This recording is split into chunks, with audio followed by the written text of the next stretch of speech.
For my 30th birthday, I discovered on Facebook that my family flew to Miami without me. When I asked why, Dad replied, "We didn't want to waste our time on a clown." I texted back, "Then this clown won't spend money on you." They laughed, ignored me, until 9 days later, they were screaming, begging at my door for mercy. "Don't show your pathetic face at Mom's birthday." That's what my sister Vanessa says when I answer the call. No hello, no how are you. Just that sentence, straight and sharp like a slap across the face. I pause. Why not? She snorts. Because you're a joke. You're 26 and work at Foot Locker like some teenage dropout. Everyone else has real jobs. I grip the store's backroom door. The boxes of fresh sneakers behind me feel heavier somehow. "I'm assistant manager," I tell her, keeping my voice calm. She laughs like it's the most ridiculous thing she's ever heard. "Assistant manager? You measure feet for minimum wage."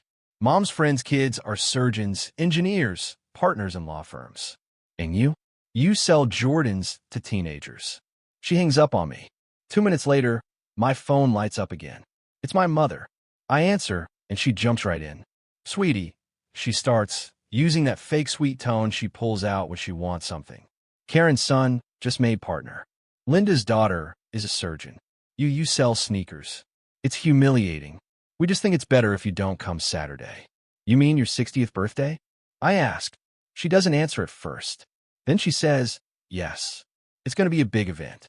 People ask about you, and I just don't know what to say anymore. I've been telling them you're traveling for business." I laugh. I can't help it. Traveling for business? She doesn't laugh with me.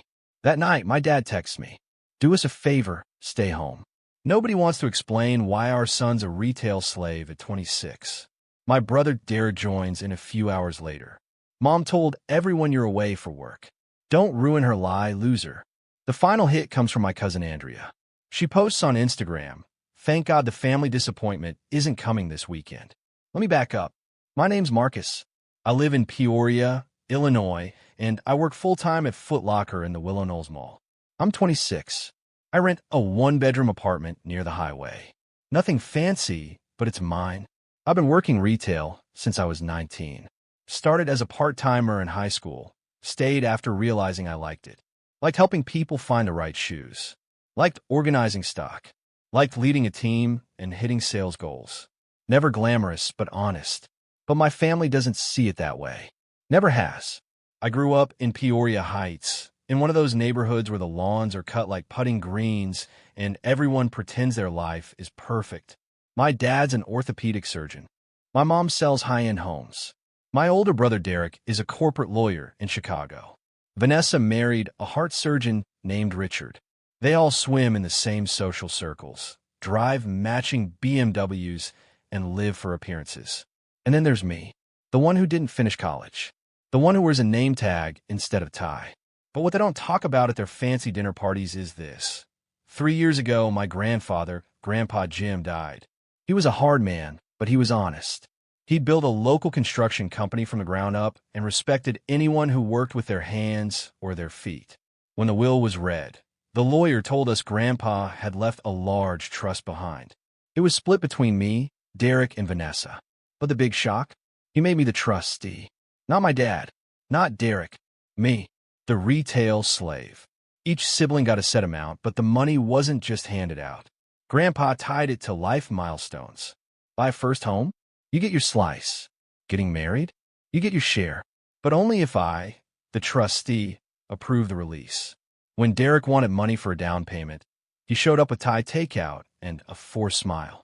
Vanessa came crying when she needed funds for her big wedding. I signed off both times, because back then I still had some hope for family. Still thought we could fix things. I got a cold thank you text both times. It was back to silence, back to invisibility. What none of them knew was that the trust had loans against it, their loans. Turns out, Dad took money out for an investment that tanked. Mom borrowed for a deal that never closed. That's allowed in the trust, but under strict terms.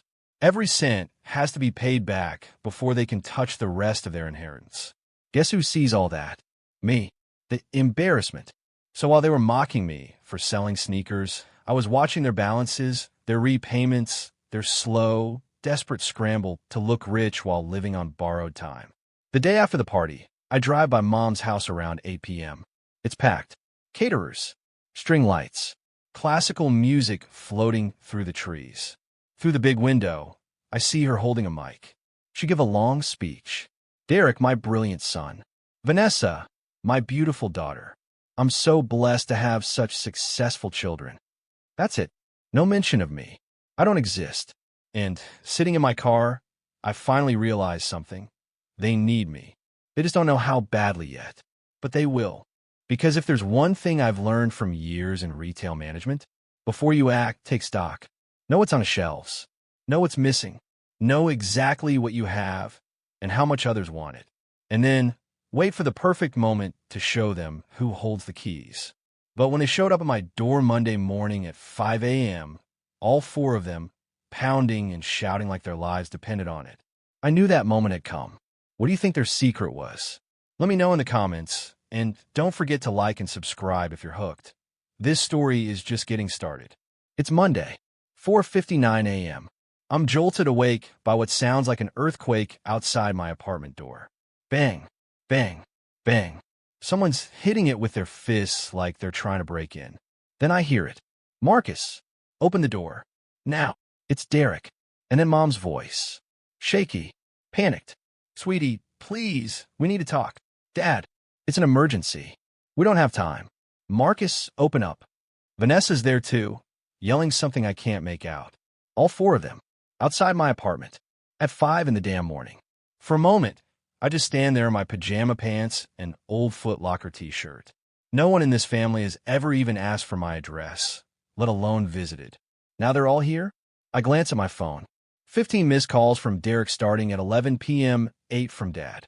23 texts between them all. I hadn't heard a thing. I put my phone on silent before bed. I smile, because this is the moment I've been waiting for. I go make coffee. Take my time. Stir in the creamer real slow while they keep pounding and shouting like maniacs. Let them sweat. Finally, at 5:12, I open the door. Mom practically falls into the apartment. Makeup smeared, crying. Dad walks in right after her like he owns the place. Derek follows, jaw tight, eyes bloodshot. Vanessa, still in her party dress from Saturday night, stomps in like she's here to fight someone. No one asks to come in. No one apologizes. They just barge in like this is their space. I sip my coffee and lean against the counter. What's the emergency? I ask. They all look at each other. No one wants to talk first. Finally, Mom sits down on my couch. Her voice cracks. We need money. From a trust. This morning. I stay quiet. Dad adds, it's urgent. There's a financial issue we didn't foresee. I raise my eyebrows. You mean the bridge loan? Their faces go pale. Derek clears his throat. You knew about that? I nod. Of course. I'm a trustee. I see everything. He swears under his breath. Mom tries to regain control. Marcus, this isn't the time for attitude. We need access to the trust funds immediately. Why? Vanessa snaps. You know why. That loan is getting called on Wednesday. If we don't pay it back with interest, we're screwed. How much? Dad finally says it. $473,000. With penalties. I whistle. That's a big number for people who didn't even invite me to a birthday party. Vanessa rolls her eyes. We made a mistake, okay? I keep sipping my coffee. They explain it all. The fancy investment fell through. They've been making minimum payments for 18 months. Now the lender wants everything. And without a full payout from the trust, they have no way to cover it. But there's a problem, I say, walking over to the table and pulling out a folder. Because you all still owe money to the trust from previous advances. According to the rules, until you pay that back, you don't get another dime. Derek's voice gets sharp. You have to approve this. The trust allows for emergency withdrawals. I nod. Sure does. And the trust lawyer told me I get to decide what qualifies as an emergency. That's the law. They go silent. I let it sink in. They're stuck, and they know it. Mom stands up, real tears this time. Marcus, please. We are begging you. We've made mistakes. But we're family. Family, I ask. Is that what you call it? When you tell someone they're an embarrassment? When you delete them from speeches and lie about their job? Vanessa slams her purse on the table. This is revenge. You're doing this to hurt us. I look her dead in the eyes. No, I'm doing this to make sure you never treat anyone like trash again. I tell them I'll think about it. Derek freaks out. Wednesday is the deadline. You can't stall. I can and I will. I'll give you my answer Tuesday night. Maybe. They argue. Beg. Threaten. Vanessa even says, if you screw us over, Marcus, there will be consequences. I nod. Good to know. They leave angry, desperate, and still broke. What I don't know. I've already started pulling records. Already spoken to the trust lawyers. Already made copies of their financials. Already found the original bridge loan documents. I even contacted the lender for clarification. They think I'm dragging my feet. I'm actually building my case. Because I don't just want revenge. I want transformation. I want them to change. And I'm going to make damn sure that happens on my terms. When I called a meeting with them at the Riverside Diner, I thought I knew everything. But halfway through that conversation, Vanessa's phone rang, and what I overheard blew everything wide open. You won't believe what she's hiding. It's Tuesday night, 6 p.m. sharp. I'm already sitting in a booth at Riverside Diner, sipping coffee when they walk in. Mom and Dad arrive first. Both look worn down. Mom's makeup is lighter than usual. Dad's not wearing his usual press suit. Just jeans and a button-down, which I've never seen before. They look around until they spot me. They don't smile. They just shuffle over and slide into the booth. 5 minutes later, Derek shows up, still acting like he's in control. He doesn't say hi, just throws himself into the seat next to Mom and mutters, "What's this about?" "Wait for Vanessa," I say. He scoffs but doesn't argue.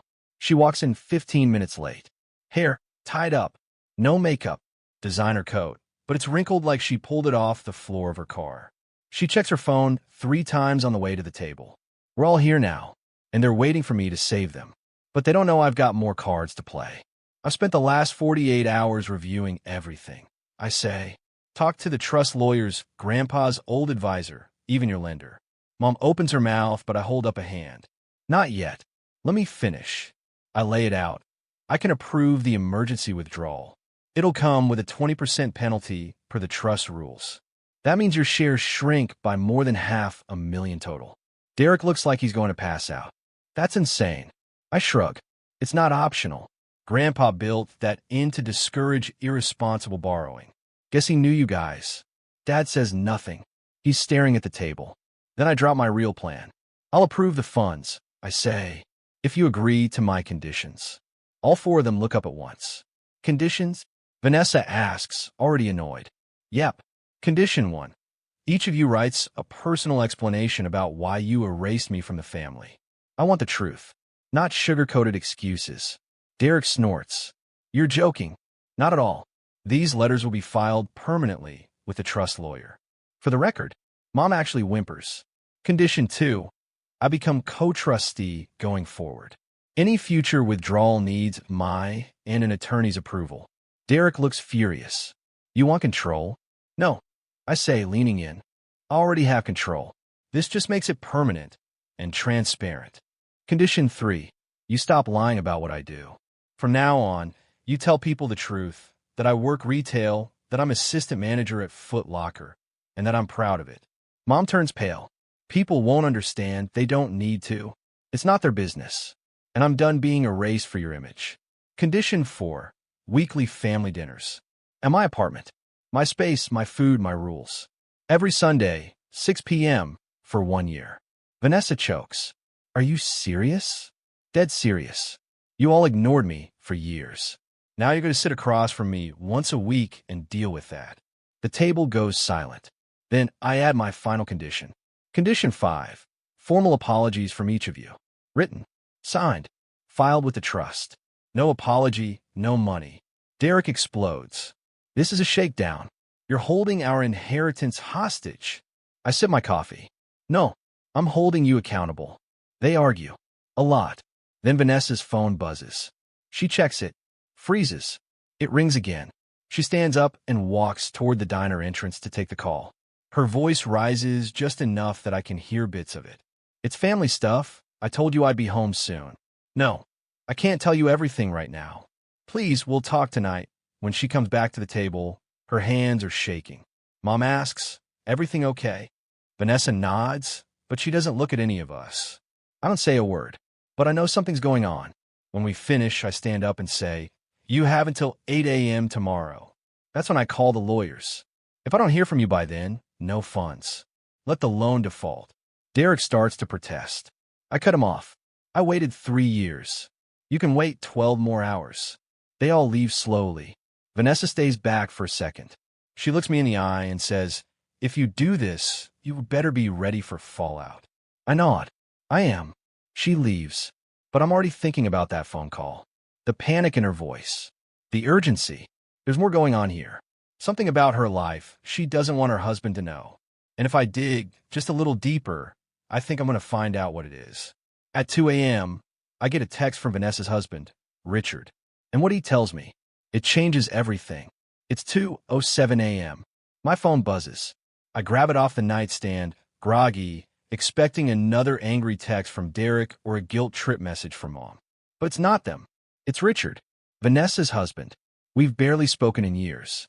3 short, awkward conversations at family events. That's it. Now he's texting me in the middle of the night. Vanessa told me everything. I need to talk. Urgently. Please call me. I sit up wide awake now. I call him. He answers on the first ring. He sounds tired, like he hasn't slept in days. She told me about the trust, the loan, everything. I don't say anything. Just listen. He continues. I went through our bank records. A $50,000 transfer came out of our joint account last week. Vanessa said it was for family stuff. I let it go. He sighs. But tonight, she broke down, told me about the debt, the bridge loan, how your parents and Derek are scrambling to avoid default, how they need you to sign off. She didn't want to tell me, he says, voice quieter now. She was trying to protect their image, even from me. I asked him why he's telling me all this. Because I think she's in trouble, not just financially, emotionally. She's spiraling, trying to hold everything together, her marriage, her parents, their lie. He pauses. I need to know what's really going on, Marcus. For her sake. I tell him everything. The fake birthday party, the insults, the retail slave comments, the way they deleted me from their lives for years. And now, when they're desperate, they want me back. Richard is silent for a while. Then he says something I wasn't expecting. You're doing the right thing. I blink. You think so? Yes. Accountability matters. Vanessa's finally seeing what that looks like. And honestly, so am I. By 6:30 a.m., I'm at the same coffee shop where Richard and I first spoke. He walks in, sits down across from me, black coffee in hand. She told me about your conditions, he says. I think they're fair. Honestly, I think they're brilliant. I look at him, waiting. He leans in. But I have one condition of my own. I raise an eyebrow. She has to tell her friends the truth, too. Not just yours. The women she brunches with. The club people. All of them. What? I ask. He exhales. Because I'm tired of pretending. Tired of being part of a lie. We shake on it. At 7:58 a.m., I drive to my parents' house in Peoria Heights. All 4 of them, and Richard, are standing in the driveway. They look rough. Like they've aged 10 years in 2 days. I step out of the car. Before anyone can speak, I raise my hand. We'll talk inside. In the living room, I go over the deal one last time. $473,000 from a trust, approved. 20% penalty applied. Permanent co-trustee arrangement. Full financial transparency from all parties. Weekly dinners at my apartment for 1 year.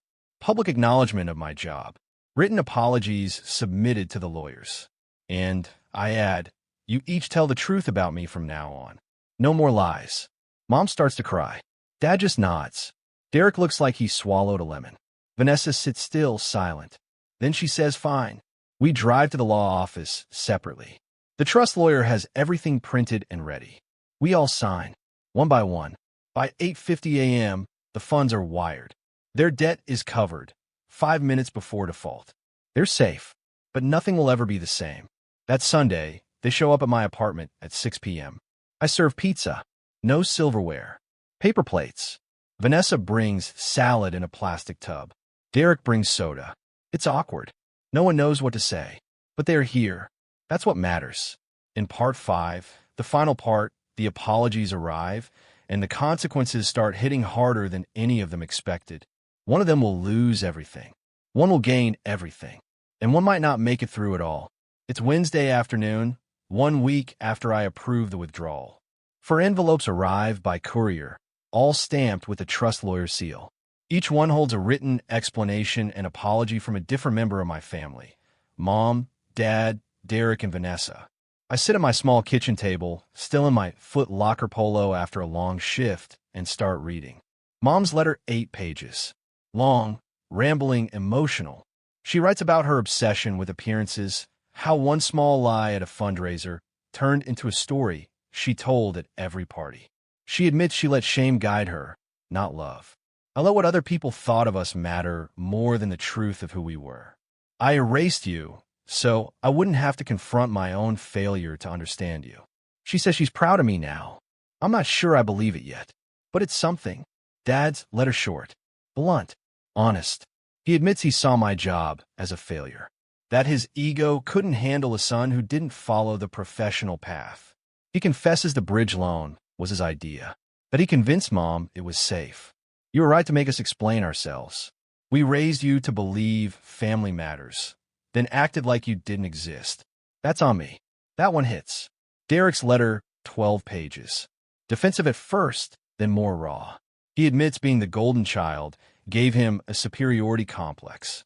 He says he never saw me as a threat, just irrelevant. Easier to ignore than compete with. But the diner confrontation woke something up in him. You had all the power, and you didn't crush us. You made us face ourselves. That's not weakness. That's leadership. It's the closest thing to respect I've ever gotten from him. Vanessa's letter, hers, is the hardest to read.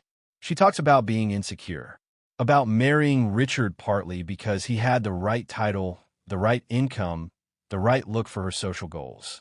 She admits deleting me from the group text, mocking me, lying to friends. I wanted to feel superior to someone, and you were the easiest target. But you had something I never did, peace with who you are. She ends with something I didn't expect. Richard and I are in counseling. But even if we split, at least now I know it won't be because of another lie I told. You made me face the truth, and I hated you for it. Now I'm starting to thank you. That Sunday, they show up again. Vanessa brings homemade lasagna this time. Derek brings wine. Mom brings a store-bought cake and admits it's not homemade. Dad compliments my new watch, an old Casio I bought on sale. We sit, eat, talk. Less awkward now. They ask about my job, my team, the new store I'm managing. It's the first time they've shown interest without pretending. 3 weeks later, things shift even more. Mom announces she's stepping down from the country club board. Says she's tired of pretending. Dad sells his Lexus and leases a Honda. Says it's easier this way. Derek switches firms. Smaller company. Less prestige. More time. Vanessa? She separates from Richard. Says she needs to figure out who she is without someone else's image holding her together. They don't divorce, but they take space. Real space. It's the most honest thing I've ever seen her do. As for me, I get promoted. Store manager. New location. Better pay. More responsibility. I text the group chat. Mom sends 3 heart emojis. Dad says, proud of you. Derek says, that's awesome. Vanessa just says, earned. I don't need their approval. But damn, it feels good that they're finally seeing me. Grandpa Jim's birthday. I visit his grave. Stand there with a copy of each apology letter in hand. I read them aloud. Not for him. For me. Because I realized something. This revenge? It wasn't about destroying them. It was about rebuilding me. I didn't burn the house down. I changed who held the keys. And now, when they talk about family, they can't do it without mentioning me. I used to be the family embarrassment. Now, I'm the one they can't afford to ignore. And that's not revenge. That's justice.